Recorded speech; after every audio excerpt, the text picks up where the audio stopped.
I want to start today with a favor. Seriously, just for a second, stop whatever you're doing. Don't look at your phone. Just look around the room you're in. What do you see? Maybe a window, a desk.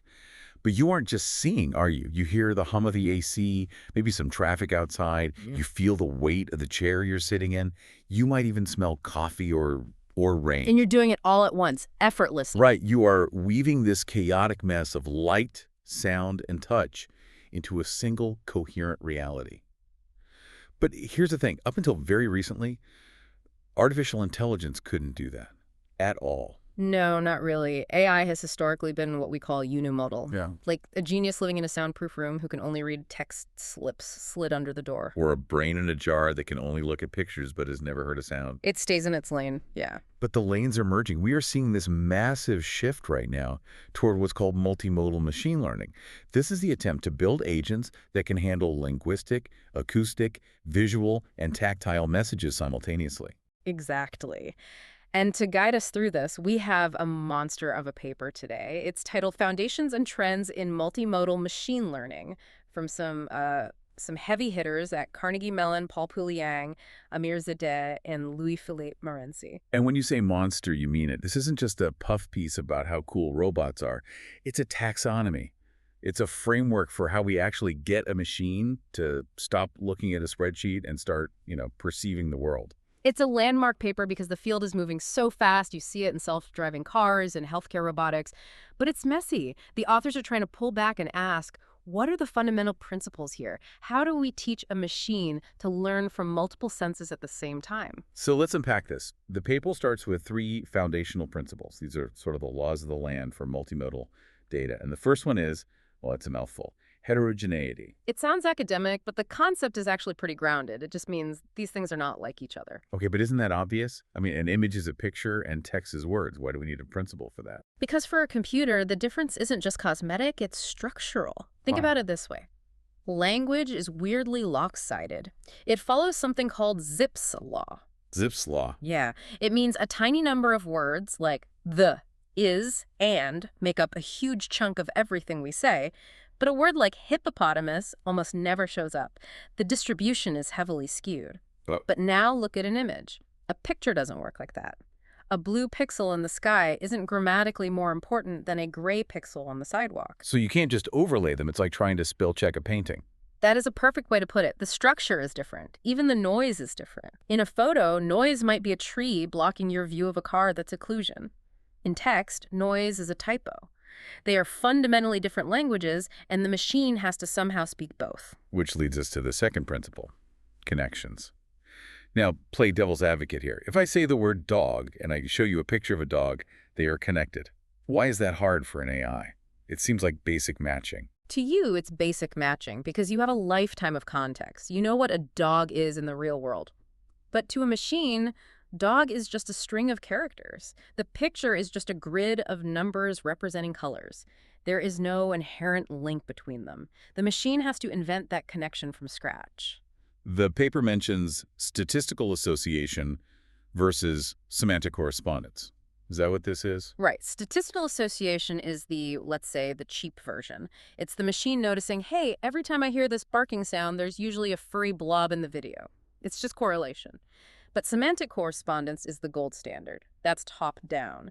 That's the machine understanding that the concept of a dog maps to that specific furry object, regardless of whether it's barking or sleeping. So one is just pattern recognition, and the other is actual grounding in reality. Precisely. And that leads to the third principle, which is where the magic happens. Interactions. How is that different from connections? Connections are about how the data relates. Interactions are about what happens when you mix them. This is where we get emergence. Give me an example. Okay, imagine you're watching a movie, you see a guy smiling, and you hear music.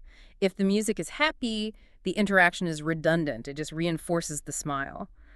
But what if the music is a terrifying, high-pitched screech? Then the guy looks like a psychopath. Exactly. That feeling, that creepiness or irony, isn't in the video, and it isn't in the audio. It emerges only when you process them together. That is an interaction. The authors argue that the holy grail of multimodal ML is capturing those emergent feelings that neither sense can convey on its own. That is actually kind of profound. We're trying to teach math to understand irony. We are. And to do that, the authors lay out a taxonomy of 6 core challenges. This is the technical roadmap. Okay, let's walk through this, but I don't want to just list them. Let's imagine we're building a robot. Let's call him Rob. Rob is in a kitchen, and he needs to make me a cup of coffee. I like it. A practical test. So Reddit has cameras for eyes, microphones for ears, maybe some touch sensors in his hands. He's getting all this heterogeneous data. What is the first hurdle he has to clear? Challenge number 1 is representation. Before Rob can do anything, he has to take all those video pixels and audio waveforms and translate them into a language his internal brain can understand. And this is where the paper talks about fusion, right? Smashing the data together. Yes, but smashing is the tricky part. The paper distinguishes between additive and multiplicative interactions in the math. Okay, I saw all the math in the paper and my eyes glazed over. Tensors, vectors. Simplify this for me. Think of it like cooking. Additive fusion is like making a salad. You put in lettuce and tomatoes, images. You toss them together, but at the end of the day, you can still pick out the tomato. They're just sitting next to each other. Okay, so that's simple mixing. Right. But multiplicative fusion, that's like baking a cake. You take the flour, eggs, and sugar, and you chemically transform them. You can't extract the egg from a baked cake. The ingredients interact to create something totally new.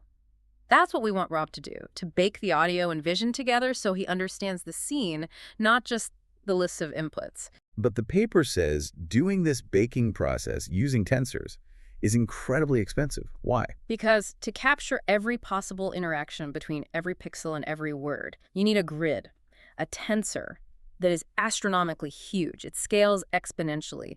If you try to model everything, your computer runs out of memory before you even start. So how do we fix it? We use shortcuts. The paper highlights attention mechanisms, the same tech behind ChatGPT. Instead of baking the whole cake at once, Rob's brain uses a spotlight. It says, okay, looking at the coffee pot, which is vision, I need to pay attention to the word hot, which is text.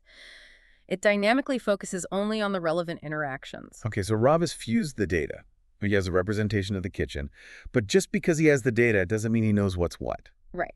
That brings us to challenge 2, alignment. Rob sees a mug on the table and he hears you say, grab the handle. But which group of pixels is the handle? That sounds easy for us, but for Rob, that's a nightmare, isn't it? It's surprisingly hard. We call this segmentation. Is it a one-to-one match? Does the word handle match one specific spot? Or is it many-to-many? Think about a video of someone dancing to music. Yeah. You can't align one specific drum beat to one specific muscle twitch. The whole rhythm aligns with the whole movement. Rob has to figure out these alignments in real time. Okay, so let's say Rob is crushing it. He's fused the data. He's aligned the word handle to the visual handle. He reaches out. But now we hit challenge 3, reasoning. This is the big one. Reasoning is where we move from perception to logic. It's not enough for Rob to see the cup. He needs to understand that the cup is glass. And he needs to know that if he squeezes the glass too hard, it breaks. But the camera doesn't tell him glass breaks. Exactly. That's the key. The visual data doesn't contain that rule. Rob needs to access external knowledge, a database or a common sense graph that tells him about the physics of the world. Multimodal reasoning is about combining what you see with what you know about how the world works. That feels like the bridge to actual intelligence. It's not just observing, it's predicting consequences. Yeah. It is. It's composing knowledge through multiple steps. Yeah. The cup is full, plus the liquid is hot. Plus, humans don't like burns equals carry carefully. So Rob is careful. He brings me the coffee. But now, let's say I want Rob to tell me his story. Or draw me a picture of the coffee he just made. This is challenge 4, generation. And honestly, this is the part everyone is obsessed with right now. Oh, absolutely. This is Delhi, this is Sora. The paper breaks generation down, but the most fascinating part is creation. How so? Well, summarization is just describing the image. Translation is turning text into an image. But creation is generating multiple modalities at once that stick together. Like an AI generating a movie. Right. Imagine asking an AI to generate a video of a thunderstorm. It has to create the visual of the lightning, but it also has to generate the sound of the thunder. And this is critical. It has to delay the sound of the thunder by a few seconds to match the physics of the real world. Whoa. So it has to understand the causal relationship between the light and the sound to fake it convincingly. Exactly. If the thunder happens at the exact same time as the flash, it feels fake. So generation isn't just about making pretty pictures. It's about testing whether the model truly understands the coherence of reality. That is wild. Okay, 2 challenges left in the landscape. Challenge 5 is transference. This one sounded really practical to me. It's incredibly useful. Transference is about using one sense to help another. Let's go back to Rob. Let's say his microphone breaks, or the kitchen is incredibly loud. He can't hear you say, "Stop pouring." But he can see my lips moving. Right. He can use the visual data your mouth shape to fill in the missing audio data. The paper calls this co-learning. It's like when you're in a loud bar and you start reading lips without realizing it. You're transferring knowledge from vision to audio to boost your understanding. So we could train these models to lean on their strong senses when their weak senses fail? Yes. We can even train a model on text, millions of books, and then transfer that smartness to a vision model that hasn't seen as much. It's very efficient. And finally, the chaperone at the party. Challenge 6. Quantification. The meta challenge. This is the empirical study of the field itself. It's great that Rob brought you the coffee, but if he dropped it, why did he drop it? Was it the glare on the cup? Was it the noise in the room? Exactly. Quantification is about measuring the heterogeneity and the bias. We need to know if the model is failing because of the data or because of the architecture. Without this, we're just throwing ingredients into a black box and hoping for cake. So we have the 3 principles: heterogeneity, connections, interactions. And we have the 6 challenges of representation: alignment, reasoning, generation, transference, quantification. It's a massive framework. But I have to ask, why does this matter right now, beyond just getting a robot to fetch coffee? The applications are already transforming things. Look at healthcare. In what way? A doctor is a multimodal agent. They listen to your heart, they look at your x-ray, they read your chart. We are building systems now that can fuse all that. Dealing with noise in patient data is huge. Maybe the x-ray is blurry, but the blood work is clear. The model can use transference to make a better diagnosis than a human who might get distracted by the blur.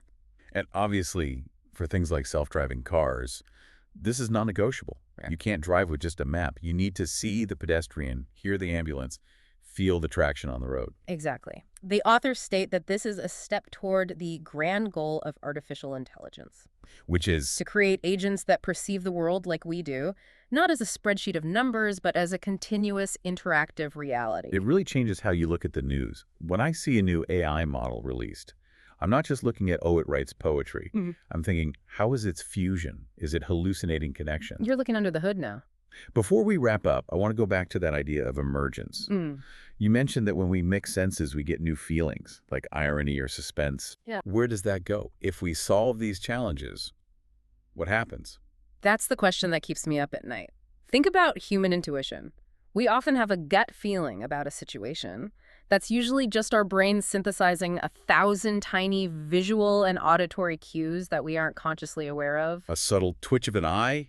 A tone of voice? Exactly. If we can build machines that perfectly model these high-dimensional interactions, baking the cake perfectly every time, could AI develop a form of digital intuition? Digital intuition. A capacity to understand nuance, emotion, and vibe that goes beyond what any text transcript or single photo could ever show. It wouldn't just be processing data, it would be sensing the room. That is equal parts exciting and absolutely terrifying. That's the frontier.